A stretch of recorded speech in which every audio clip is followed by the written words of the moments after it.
what is up everyone? It's Emily and welcome back to my channel. Today I have a book review for you. I recently read Emily Wilde's Encyclopedia of Fairies and I have been just dying to talk about it, so I put on my best academia looking fit for this video. This is going to be a pretty spoiler-free video, so if you are curious about whether or not you should read this book or if you will like it, I think this will be the perfect video for you. But if you have read this book, be sure to let me know what you thought about it in the comments below. I had no idea what to expect reading this book. I saw the cover in the store and instantly fell in love, but I know that I cannot trust covers all the time. But after seeing this book in the store, Hugo and I went to a thrift market and someone was selling the book brand new, never been read, for like €3, and so we bought it immediately. And I just recently read it, and I have to say it was different than I was expecting it to be, but also way better than I thought it was going to be. So this book takes place in a small village in Norway. I cannot pronounce any names, and I'm so sorry. This is going to be really rough. The main character, Emily, I believe she's from the UK, is a scholar first and foremost, and she is a little bit cold and scholarly and distant and all of those things, and she studies the hidden ones, or the Fae, or fairies. So this isn't Fae like fantasy romance Fae. We're talking like the traditional, like Arthur Spiderwick almost, like the Fae, like changelings, brownies, those kinds of like humanoid nature beings that are hidden to our plane of existence. And so she's a scholar and an expert on fairies, and she is going to this town in Norway because their species of fae haven't really been explored a lot, and she's writing a paper. I don't really know how scholarship works, so please ignore my inability to talk about it. And she is on this island because she is writing the first ever encyclopedia of fairies. The townspeople are very warm and welcoming to her, and she kind of wants to keep everyone at like an arm's length distance away. And when she reaches out to her academic rival slash friends, Wendell, and he comes to help her with her research, that's kind of when things start to get going. The biggest complaint people have with this book is how tedious it is for the plot to go anywhere. And I have to say that is definitely the biggest fallback in this book. But it isn't a book that kind of necessitates a huge plot.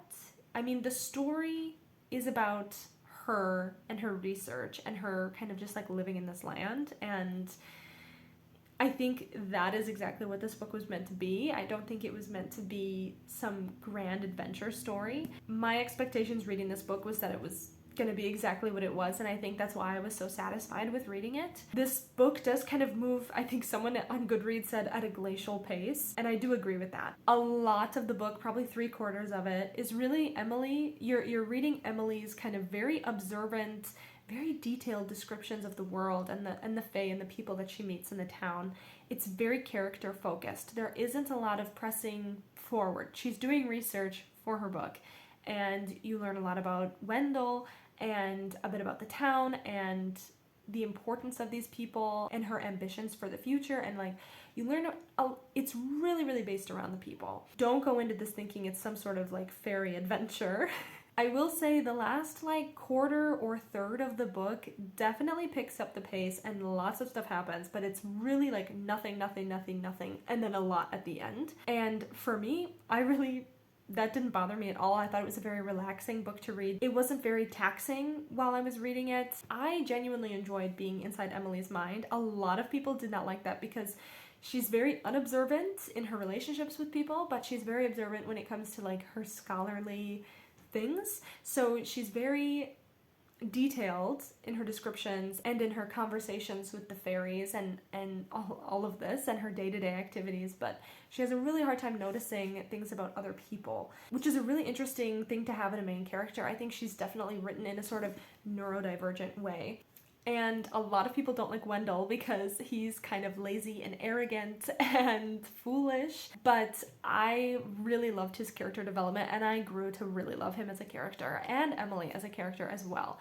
I thought that their kind of banter back and forth was very fun and realistic. I like that no one in this book is perfect by any length of the word. Everyone was kind of struggling with their own inner things as well as external issues as well, being where they are, and then with the fairies, but then also just being in a foreign land with different people and different customs, and it's cold because they're in Norway.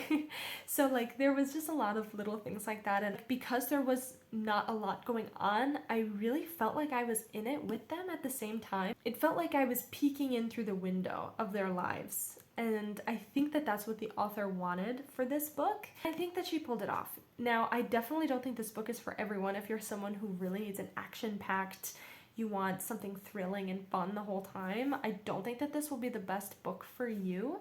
I feel like cozy fantasy has kind of become like almost a meme now or something like that, but this is definitely something if you're someone who wants magical elements in a fairly real world setting, and it's cozy in the sense of like not super action packed, but versus a lot more character driven and a lot more about relationships, this would definitely be a good one for you. And just look at the cover. It's so beautiful. The mushrooms and the foil and the book, and it's just so sweet. I will say the ending definitely was the best part for me personally, because I really liked what it ramped up towards at the end. But I really think sitting with Emily and feeling like I was researching the Fae with her and helping the local village people was really satisfying for me as a reader. It was just nice. It was sweet.